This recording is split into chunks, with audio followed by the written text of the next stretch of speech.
Hi everyone, and welcome to Take the Lead by Inclusion North. And this is our third workshop, and it's about staying safe at home and online. And we say thank you to Henry Smith Charity for supporting this work.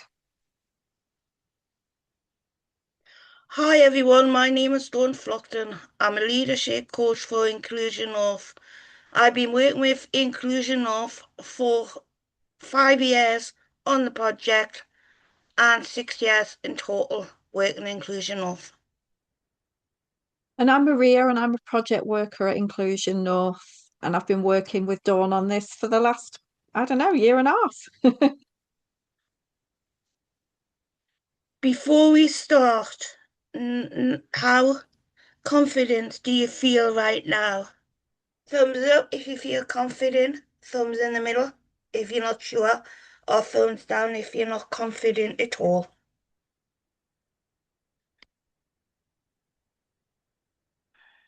So today we're going to talk about staying safe in our homes and our lives, and also on our phones and online. So we know some of you are probably watching this on your own, but some of you might be in groups. And if you're in a group, this is how we normally work together. So we always be respectful of each other, be friendly and kind. Sometimes people share things that are confidential, so we know that we should respect their privacy. And let everyone take a turn.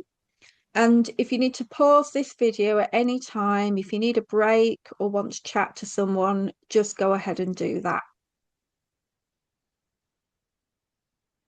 Before we start, we are going to talk about being safe at home and in our daily lives. What does this make you think about? You can pause the video if you want to write this down or talk to someone.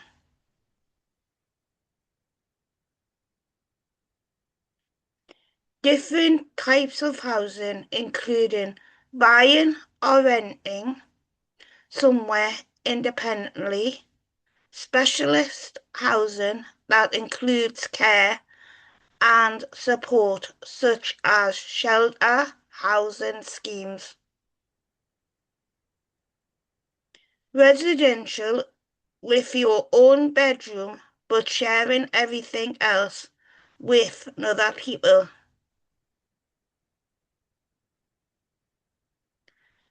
My experience of housing.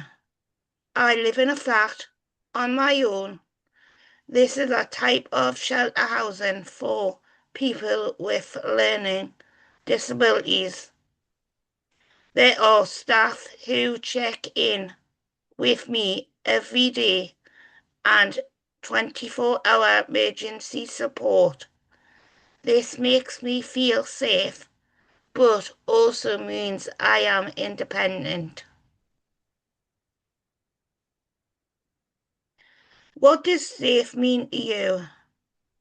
What makes you feel safe in your home? Pause the video if you want to. Think about this. Staying safe at home. Most of the time, we're perfectly safe in our homes, but sometimes other people can make us feel unsafe in our homes. And here are some things we can do to stay safe. We can talk to our neighbours and get to know our local community. We can keep our doors and windows locked. We can hide things that are valuable. And I've just got a quick example of a friend of mine who left their laptop and phone out on the kitchen table. People walking past could see it, and somebody did get tempted and they broke in and stole those things. So do hide valuables away if you can. Things we can do to keep safe. Don't let people in if you don't know them. Leave a light on when you go out at night. Don't leave notes on your door that tell people you are out. Don't tell people where you live unless you know them well. Don't give money or your personal details to anyone who phones you or knocks on your door. We've got some safe at home questions now. We're going to ask some questions for you to have a think about. So here's the first one. The electric company have told you that someone is going to come round to check the meter on Tuesday. They're on time and they knock at the door. What should you do? You can pause the video if you need time to think about this.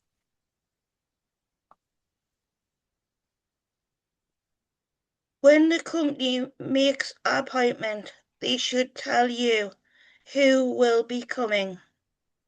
They should tell you their name and show you their identification. This is normal, a badge or a card. They should have the company's logo on it and their name.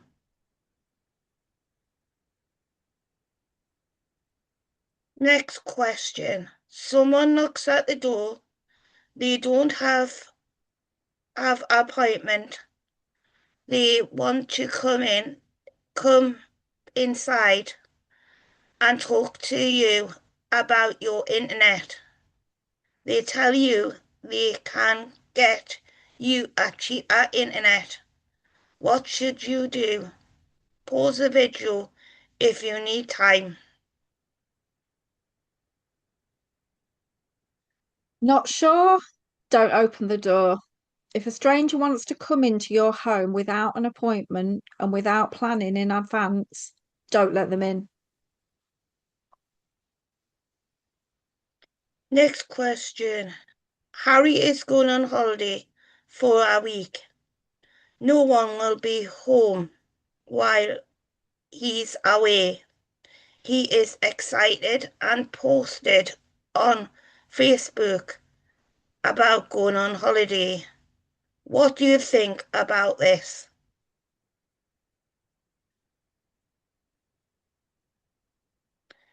Harry's post is risky. The wrong person might see it. They know his home is empty and could steal from him. It is best not to post on social media. So now we're going to talk a bit about cuckooing. So cuckooing is when someone makes friends with you and then uses your home to do things that are against the law. They pretend to be your friend, but really they're just taking advantage. So cuckooing is a bit like where they take over someone's home, just like a cuckoo steals other birds' nests. They might use it for things like selling drugs or hiding things they've stolen. If you think this is happening to you or someone you know, please tell someone you trust. Make sure they can't hear you and call the police on 101.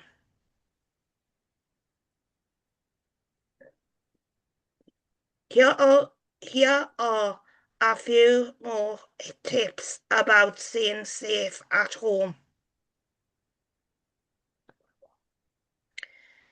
Test your smoke alarm regularly, about once a month, and keep them clean. If your alarm has a battery, you should replace the battery every year, unless it's a 10-year seal battery. Contact your local fire service to find out if you are able to get a free, safe and well visit. They may fit a smoke alarm for you and test any that you have.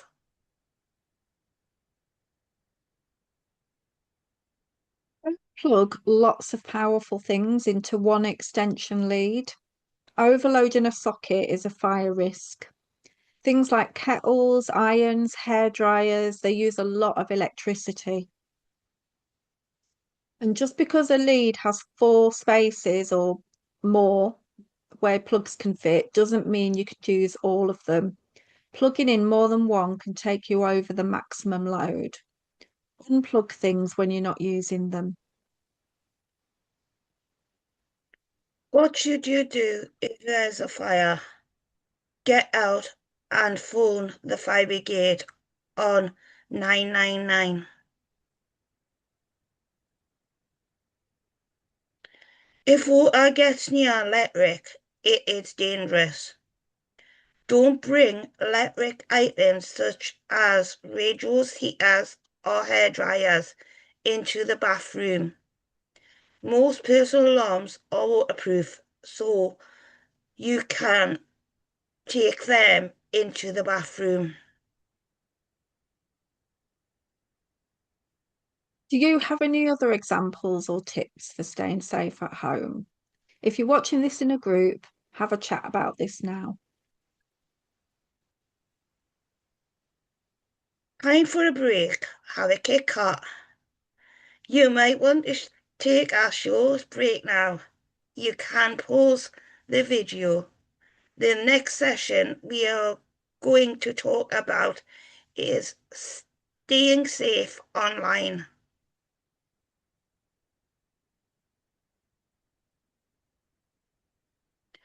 Staying safe, our phones and online.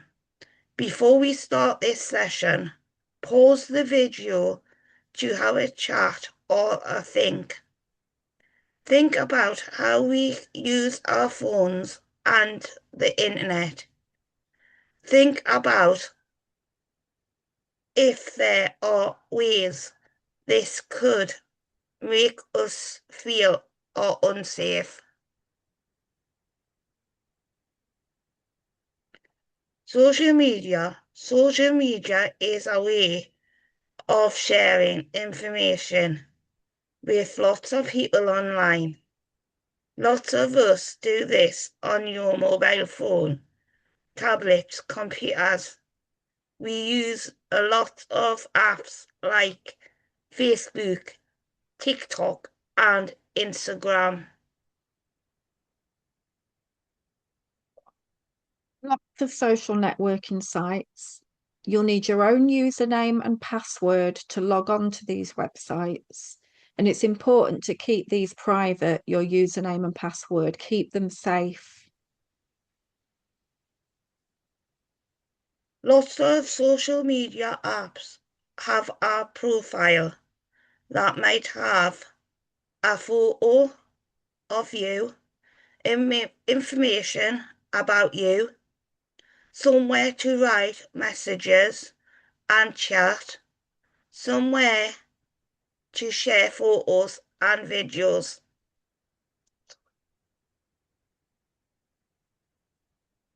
Social media networks have places where you talk to people who are online at the same time as you. This is called instant messaging, IM, or direct message, DM. So this is Sally. Sally is very careful with her Facebook. She's only Facebook friends with people she knows in her everyday life. She doesn't share personal information like her phone number or her address. Sally gets a direct message from someone. She doesn't know who it is. What should she do? Pause the video if you need some time to think or talk to someone about this. It is Sorry, Dawn. It's always best to delete messages from strangers. Don't open it and don't reply. You can normally delete by tapping and holding the message, and a list comes up, and you can click on delete. It might be the word delete, or it might be a little symbol that looks like a bin. more tips for staying safe. Be careful what you post online. This can be seen by lots of people, not just your online friends. Think about any photo or video that you upload onto your profile. Some people may use your profile without asking you. Never tell anyone your password or even your best friends. Privacy settings make sure that only people you choose as friends can see your information. And never share your address online. It's okay to say the area you live in, like Newcastle, but make sure no one can see your phone number or email. And be careful when talking to people using the computer or mobile phone. It can be fun, but remember they might not be who they say they are. Meeting up with people. If you plan to meet someone you have never met before, meet them in a place where lots of people are around, like a cafe, a pub, or a shopping centre. Let a friend know where you are going. Let them know when you are back home safely. We might also use computers and phones for managing your money and bank account, doing our shopping, booking appointments. AI voice scams. Now, AI is short for artificial intelligence. It's a type of technology and it helps computers and machines think and learn like people. AI voice scams. Some people use new technology to trick people. One trick is using a computer to copy voices.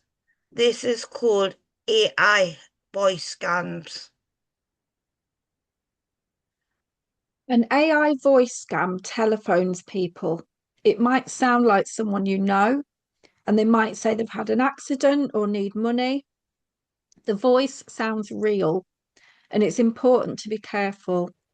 Scammers might ask you for private information like bank details, money, or passwords.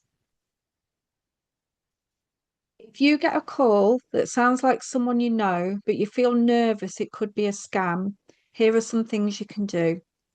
So hang up, then call the person you think it is using a number you know you can trust. And you can have a family or friend password or ask a question that only they will know the answer to. Trust your gut feeling. If you are unsure about a phone call, even even if the call isn't a scam, your family will understand if you hang up.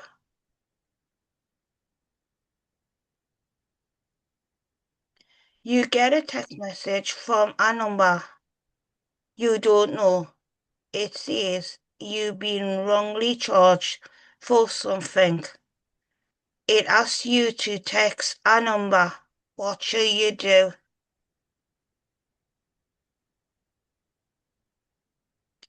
Don't click on the link and don't text the number. If it looks like it might be a real contact, the provider using a number or email you can trust. Common email scams. Some scams ask you to confirm your bank details to get a refund or tell you to call a phone number. Some even make a threat, such as arrest or blackmail or threatened that they will stop our service and fine you if you don't act. And some scams say that you've been a victim of identity crime and offer you money and what to do. Don't reply to suspected scams. Don't click on links and don't call dodgy numbers. Sometimes scammers are trying to get into your phone or computer. If you have clicked on a dodgy link, don't panic. Close it straight away and then turn off your data and Wi-Fi. This stops them getting into your device. What we did today, we talked about staying safe in our homes and online. We shared some of our experiences and ideas for keeping safe.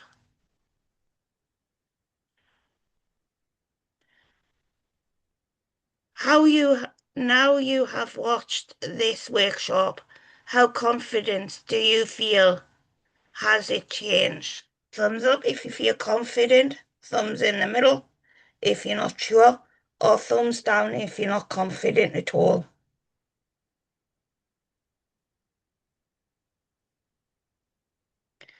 We have another workshops you can watch. Safeguarding, we are who we are and our relationships. Volunteering, work and benefits. Confidence and self-esteem, keep well.